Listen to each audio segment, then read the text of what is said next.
I think one of the most impactful moments for me, it was during a prayer week, during one of our evening sessions. We were all jumping and worshiping, and it was great. And some of the young men and I, we felt the Lord calling us to step aside and to pray. So we took a break from all the joyful worshiping and jumping to have a quiet moment to the side.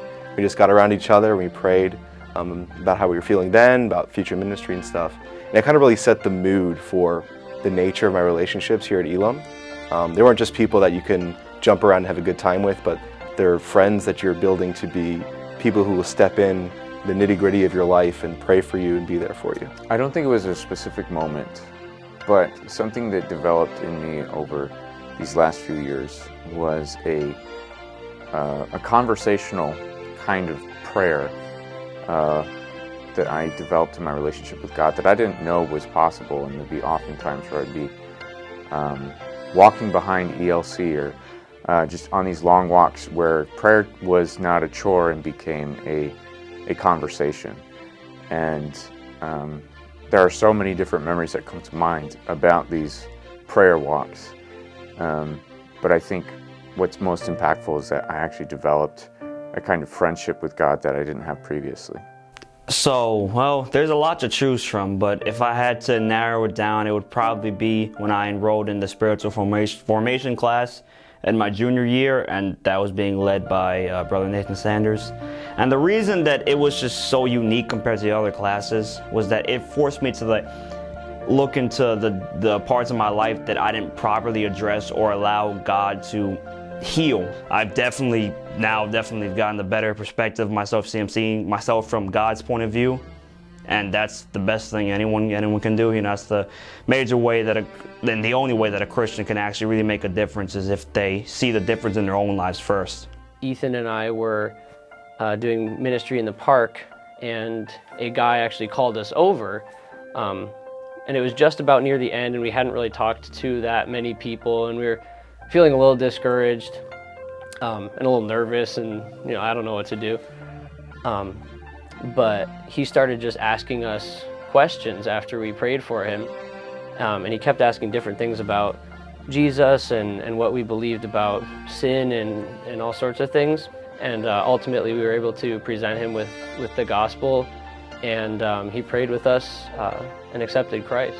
I think one of the most impactful moments I had wasn't really the most fun time, but it was when we got sent home for COVID our freshman year.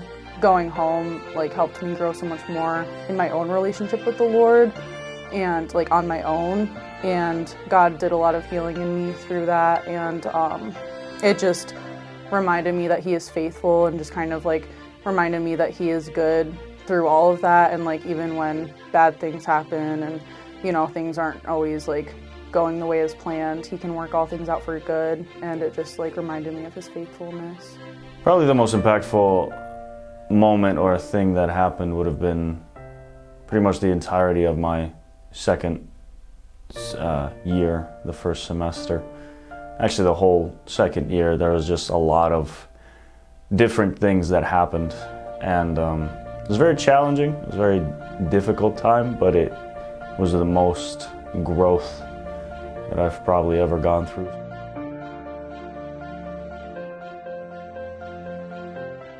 Overpowering, overwhelming. Those two words combined are kind of the word that I would use, and it sounds strange when I say that, but you come in, you're overwhelmed by everything that's going on. There's so many things expected of you. There's so many things that you need to do, and then the overwhelming and overpowering grace of God descends on you, and that is a beautiful thing, and it helps with your time here at Elim and just brings about so much good.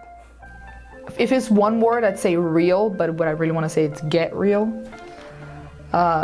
Everybody comes in with this, for lack of a better word, mask of who you want people to see as you are, we want people to perceive you as. But it's such a strong outpouring of the Spirit at all times, and it's just God at all times, and that tends to reveal the real of someone. I would use the word catalyst. if you want to get the most out of it, you have to actually do the work.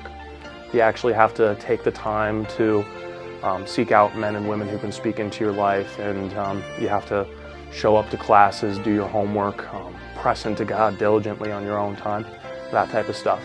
So Elim doesn't guarantee that you'll grow. It doesn't guarantee that you'll have this tremendous relationship with God by the time you get out of it. A lot of it depends on the work that you put into it. I would say chiseling. Elim is not easy. It's not an easy place to be. It's not bad. It's awesome.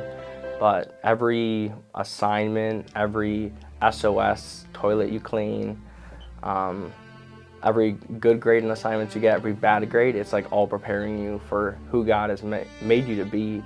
It breaks us down of our attitudes, our things we come to Elim with, where we think we're ready. I'm a Christian, you know, I'm a good Christian boy or girl, and I've been brought up in the faith, but once you come to Elim, you get to see the grace that God has to just make you into who He wants you to be and not who you think you are. One word I would use to describe Elim is definitely challenging, because people always assume that Bible college is going to be so easy, but it's not. It's an experience that prepares you to go out into the real world. It's just a really good experience to have, even though it is very hard at times. Unplanned, because I didn't originally plan to go here, and nothing here went the way I thought it was going to. Like, some people have more, it feels more like it went according to plan. For me, it didn't. It was back and forth all the time. So you just never know what God's going to do and what God's going to use to form you while you're here, or after, or before, but you know.